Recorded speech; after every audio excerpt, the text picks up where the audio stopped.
안녕하세요. 전주대학교 재활학과 박주영 교수입니다. 반갑습니다. 자, 이번 시간은 17개 시도의 장애인 복지와 교육 수준을 비교한 결과를 발표하는 시간입니다. 지금 여기에 계신 분들이 어느 누구보다도 지역에서 장애인 복지와 교육 수준을 향상시키기 위해서 노력하시는 분들이라 생각됩니다. 이번 기회에 우리 지역의 장애인 복지와 교육 수준이 어떤지 전반적으로 좀 살펴보시고 지역의 장애인 복지와 교육 수준을 향상시키는데 기초 자료로 활용되었으면 좋겠다 하는 희망을 가지고 있습니다. 지금부터 설명드릴 내용은 자료집에 있는 내용인데요. 자료집을 제가 페이지는 확인하지 못했는데 자료집을 한번 함께 보시고 내용을 살펴보도록 하겠습니다. 자, 17개 시도의 장애인 복지와 교육 수준 비교입니다. 자, 먼저 말씀드릴 부분은 개요인데요. 조사의 개요와 조사 지표, 또 결과 제시 방법에 대해서 말씀드리겠습니다. 이 조사는 해마다 진행되고 있습니다. 우리 장총에서 해마다 이렇게 17개 시도의 장애인 복지와 교육 수준을 비교하는 조사를 실시하고 있는데요. 이 조사의 목적은 시도별 강점이 무엇인지, 그리고 취약점이 무엇인지를 확인해서 우리 전국의 지역 간에 균형 있게 장애인 복지가 발전할 수 있도록 노력하기 위해서 이런 조사를 실시하고 있습니다. 조사 대상 기간은 전년도 2019년도 12월 31일 기준이고요. 자료 수집은 올해 코로나 때문에 좀 자료 수집 기간과 분석 기간이 좀 늘어난 그런 점이 있습니다. 조사 범위는 17개 시도를 대상으로 장애인 복지와 교육 분야를 조사했습니다. 자, 조사 지표는 보시면 크게 이렇게 6가지 영역이 있습니다. 6가지 영역이 있는데요. 이렇게 보시면 자, 전체는 44개 지표이고요. 첫 번째는 교육 분야이고 2, 3, 4, 5, 6번은 복지 분야라고 보시면 되겠습니다. 복지 분야는 하나로 할 수 없기 때문에 이렇게 5개 정도의 영역이 나누어져 있습니다. 자, 다음으로 보시면 교육 분야인데요. 교육 분야는 대표적으로 특수교육 대상자 1인당 특수교육 예산이 얼마인지 아니면 특수교육 예산 지원 비율이 얼마인지 이런 것들을 살펴보고요.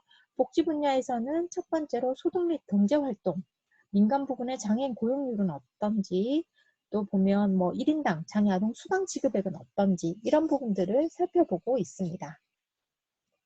자, 다음으로 보건 및 자립 지원 영역인데요. 이 영역에서는 장애인 1인당 장애인 의료비 지원은 얼마나 하고 있는지, 장애인 보조기구 지원 수준은 어떤지를 살펴보게 됩니다. 다음으로 복지 서비스 지원 영역인데요. 우리 지역에 장애인 복지관이 얼마나 있는지, 또 복지관 외에 또 직업재활 시설이나 장애인 이용 시설들은 얼마나 있는지 이런 부분들을 살펴보게 됩니다. 네 번째로는 이동 편의, 문화여가, 정보 접근 분야인데요. 장애인 특별운송수단은 얼마나 있는지, 또 저상버스 확보 수준은 얼마나 되는지 이런 것들이 대표적인 지표이고요. 복지행정 및 예산에서 살펴보시면 장애인 복지 전담 및 담당 공무원은 얼마나 되는지, 그리고 또 밑에 쪽을 보시면 장애인 복지 예산이 얼마나 되는지, 장애인 1인당 장애인 단체 지원액은 얼마나 되는지 이런 부분들을 살펴보고 있습니다. 자, 결과 제시 방법은 좀 보기 편하시게 우수, 양호, 보통, 분발 이렇게 크게 4개로 나누었고요. 이 크게 4개로 나뉜 범주에서 17개 시도가 다 들어가 있기 때문에 여기에서 우수한 것은 상대적으로 다른 시도에 비해서 좀 우수하다. 그리고 분발은 다른 시도에 비해서 좀 분발이 필요하다. 이렇게 이해하시면 좋겠습니다.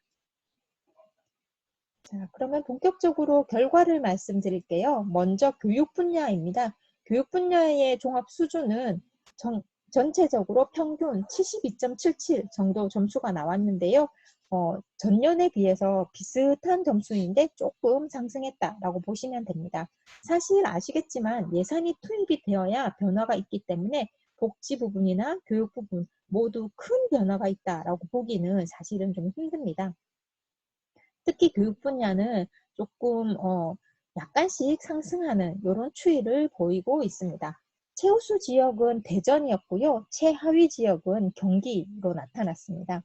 상승률이 전년에 비해서 가장 높은 지역은 충북 지역으로 나타났고요. 매년 평균 점수는 유사한 수준으로 나타나고 있습니다. 자, 다음으로 복지 분야를 종합적으로 좀 보니 복지 분야 종합 수준이 평균이 48.54점입니다.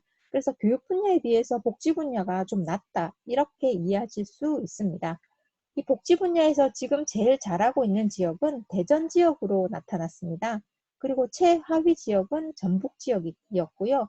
전년도 대비해서 가장 많이 향상되었다, 가장 많이 노력했다라고 우리가 평가할 수 있는 지역은 대구 지역으로 나타났습니다. 영역별 세부 결과를 다 44개의 지표이기 때문에 우리가 현실적으로 다 살펴보기는 조금 힘들 것 같고요. 그 중에서 교육 분야에서 우리에게 조금 더 해당되는 부분은 장애 성인 교육 1인당 예산액 수준이 어떤가 하는 부분을 살펴봤는데요. 평균이 2,161원 정도밖에 되지 않습니다. 평생 교육을 주장하면서 장애 성인 교육 1인당 예산액 수준은 아주 좀 낮다라고 평가할 수 있는데요. 이때 지금 최고인 지역은 경남 지역입니다. 경남 지역이 한 5,600원 정도 수준이 되고요. 하위로 나타난 지역이 경북 지역인데 380원입니다. 근데 경북은 그래도 전년도는 185원이었거든요. 그래서 전년도 대비하면 지금 뭐 2배 이상 올랐기 때문에 경북이 그래도 분발 지역이지만 노력을 하고 있구나, 이렇게 이해할 수 있습니다. 소득 및 경제활동 지원 영역에서는 가장 지금 잘하고 있는 곳은 세종 지역이었습니다. 그리고 최하위 지역은 전남 지역이었고요. 전년도 대비 가장 노력하고 있다라고 평가할 수 있는 곳은 강원 지역입니다. 여기 소득 및 경제활동 지원 수준에서는 하락 지역 없이 전반적으로 다 상승하고 있다. 여기 장애인분들의 소득과 경제활동을 위해서 어느 정도 노력하고 이쪽 파트에 예산을 좀 쏟아붓고 있구나, 이렇게 이해하시면 좋겠습니다. 자, 다음으로 보건과 자립지원 영역인데요. 보건과 자립지원 영역은 보니까 전년보다 더 떨어졌어요. 하락했더라고요. 그래서 보건과 자립지원 영역에는 일단 기본적으로 매우 노력이 필요하다라고 평가를 할 수 있습니다. 현재 17개 지역 중에서는 최우수 지역으로 대전이 확인되었고요. 최하위 지역이 충북으로 확인이 되었습니다. 붙어있는 2개의 지역인데 상대적으로 대전은 잘하고 있고 가장 낮은 지역은 충북입니다. 이 보건 및 자립 지원 중에서도 세부 영역을 좀 살펴보니 의료비 지원이 굉장히 낮은 수준이었고요. 또 주거권 보장이 가장 중요한 문제로 확인이 되었습니다. 그래서 이렇게 수치상으로도 장애인들의 의료비 지원, 우리 건강권 보장과 관련해서 많이 주장하고 있잖아요. 그리고 삶에 있어서 가장 기본 터전이 되는 주거와 관련된 부분에서 주거권 보장을 위한 지원이 매우 노력이 필요한 것으로 평가할 수 있습니다. 다음으로 복지 서비스 지원 영역입니다. 복지 서비스 지원 영역도 전년에 비해서 하락한 결과를 확인할 수 있었습니다. 복지 서비스 지원 영역도 노력이 필요한데요. 제일 잘하고 있는 지역은 제주였고 제일 낮은 지역은 전북으로 나타났습니다. 향상률은 경기 지역이 전년에 비해서 좀 노력하고 있는 것으로 확인이 되었습니다. 자, 다음으로 이동 편의, 문화 여가와 정보 접근 영역입니다. 요 영역에서는 가장 잘하고 있는 곳이 대전이었고요. 좀 제일 못하고 있다, 최하위 지역이다라고 평가할 수 있는 곳이 충남 지역이었습니다. 근데 충남은 조금 눈여겨볼 필요가 있는 게 3년 연속 하락하고 있기 때문에 계속 충남은 하락하고 있고 또 분발 지역에 있기 때문에 충남 지역은 장애인분들의 이동 편의와 문화여가 정보 접근 수준을 향상하기 위해서 굉장한 노력이 좀 필요한 지역이다라고 판단됩니다. 전년에 비해서 향상률이 좋은 지역은 경남 지역으로 나타났습니다. 전반적으로 이동 편의와 문화여가 및 정보 접근 수준은 좀 열심히 노력해서 전반적으로는 상승하고 있는 것으로 확인되었습니다. 자, 다음으로 복지행정과 예산 영역인데요. 이 복지행정 및 예산 영역은 그 전년도보다 하락하고 있는 그런 지표였어요. 그래서 전체적으로 상승이 필요한, 노력이 필요한 그런 지표다라고 말씀드릴 수 있습니다. 최우수 지역은 대전이 여러 번 많이 나오네요. 대전 지역이고요. 최하위 지역은 강원으로 나타났습니다. 복지행정 및 예산 수준에서 세부적으로 좀 살펴보니, 지표들을 살펴보니 장애인 복지 예산이 굉장히 낮게 나타났습니다. 그래서 전체적으로 모든 17개 시도에서 장애인 복지 예산을 확보하기 위해서 노력을 해야 된다 하는 판단이 좀 되었고요.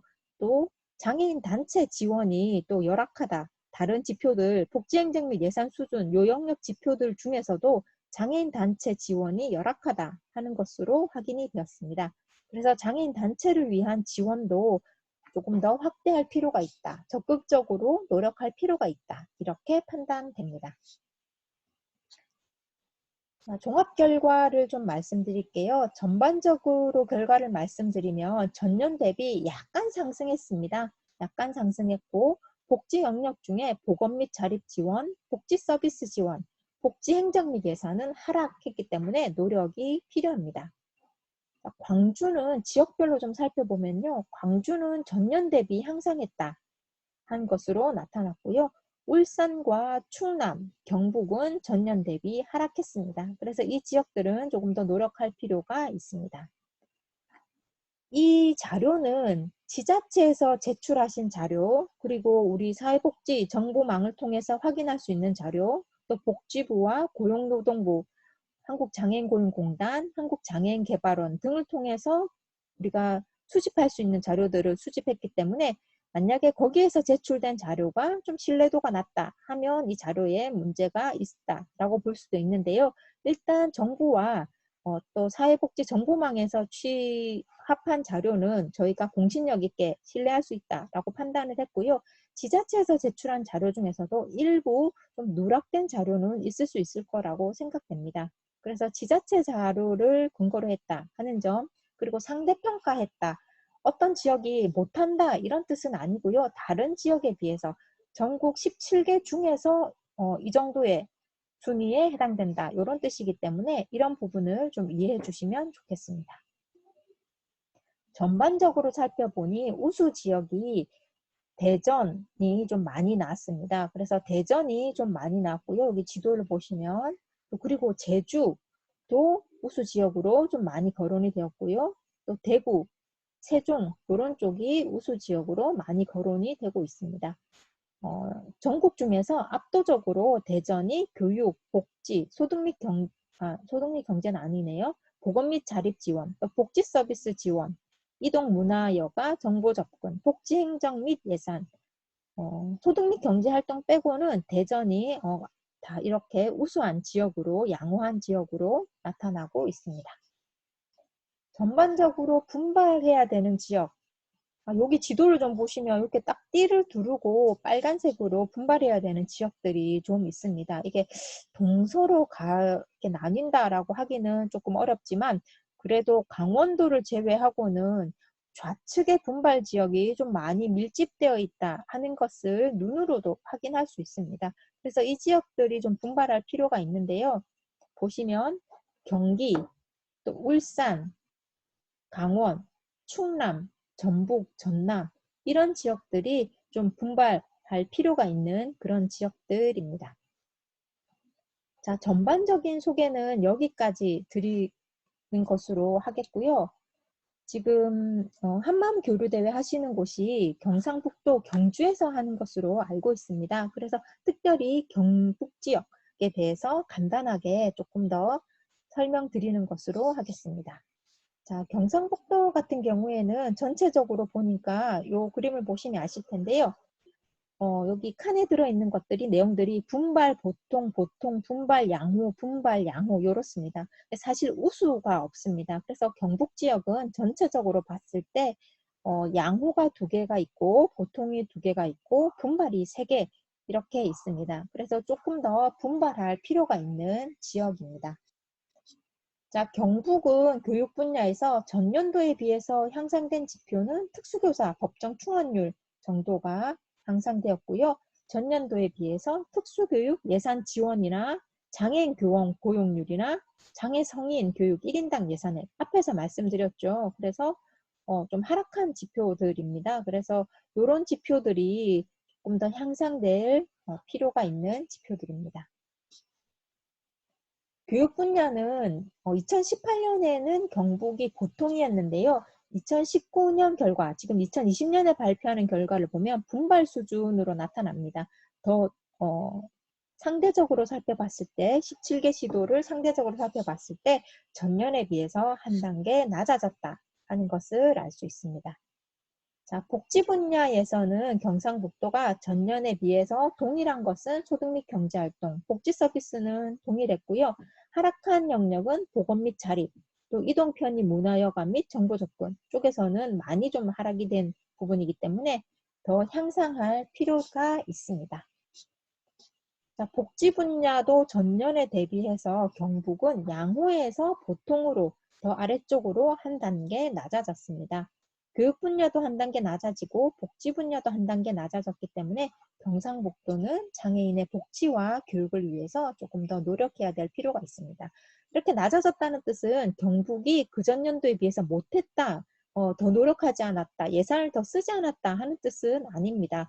상대적인 부분이기 때문에 다른 17개 시도에서 다 같이 예산을 더 향상시켰다라고 하면 다른 17개 시도 대비 경북이 향상률이 좀 낮았다 이렇게 평가할 수도 있기 때문에 그전 연도에 비해서 못했다 하는 뜻은 아니고 상대적으로 비교하기 위한 설명이다. 이렇게 이해해 주시면 좋겠습니다.